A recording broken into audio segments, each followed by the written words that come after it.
Hello, good morning mga ka-surgers. Nandito tayo ngayon sa Barangay Langaton, isla ng Cagraray.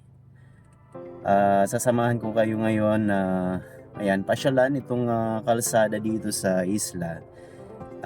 Yan na nakikita nyo sa right side natin. Ito yung elementary school ng Langaton, Barangay Langaton.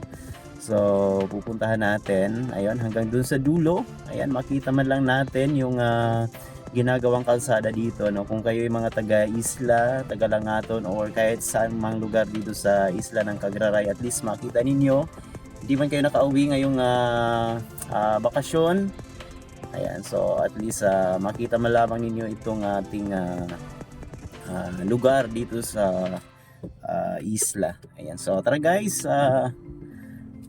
ayan o, yan yung elementary school dyan sa baba. So minsan dito tayo nagpa-park kasi dyan sa baba, nandyan na yung bahay ng aking misis. Ayan, shoutout sa aking may bahay, Banta family. Ayan, so ayan, nung bago pa lamang tayo dito, no, namamasyal pa lang tayo, nanliligaw pa lang tayo, wala pa itong ganitong kalsada dito. So ang pinaka main transportation talaga noon is bangka galing sa Tabaco City. So ngayong may kalsada na, wala nang nagbabiyahing bangka dito papunta ng Langaton. So lahat na dito sa land. So ito guys ang pinaka dulo ng sementadong semento kalsada dito sa Langaton. Ayan. So hindi pa ito napapatuloy, hindi natin alam kung ano ang mga reasons bakit hindi pa ito napapatuloy itong pagsemento dito sa kalsada. So pero ayan, advantage nito is nakakadaan na dito yung mga sasakyan, mga motor, four wheels.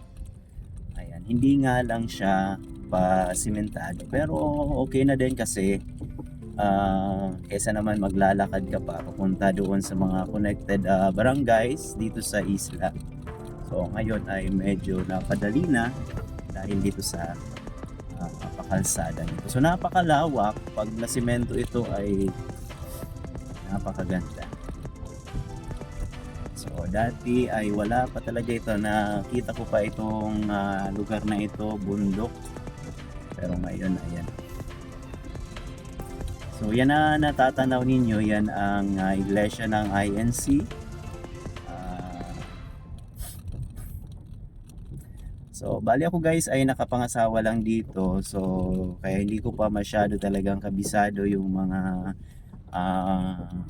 barangay na mga kalapit barangay nito na lang nato.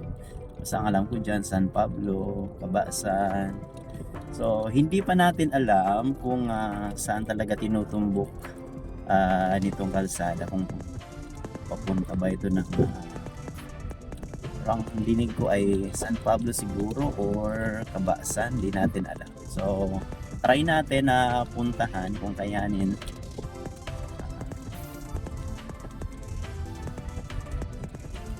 Napakalawak ng kalsada.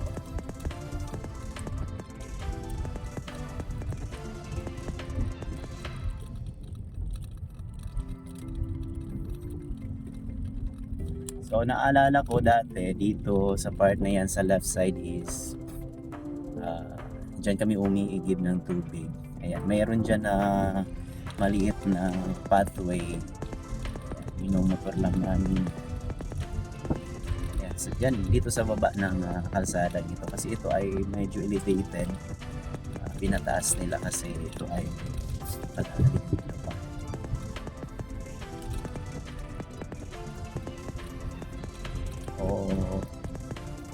Noong magkaroon ng kalsada dito guys ay ayan, nagsilabasan na para makabuti itong mga bahay dito. Dati wala man yan. Ayan o. Ayan, meron dito magandang bahay sa left side natin. Ayan, may nakapark ng mga sasakyan.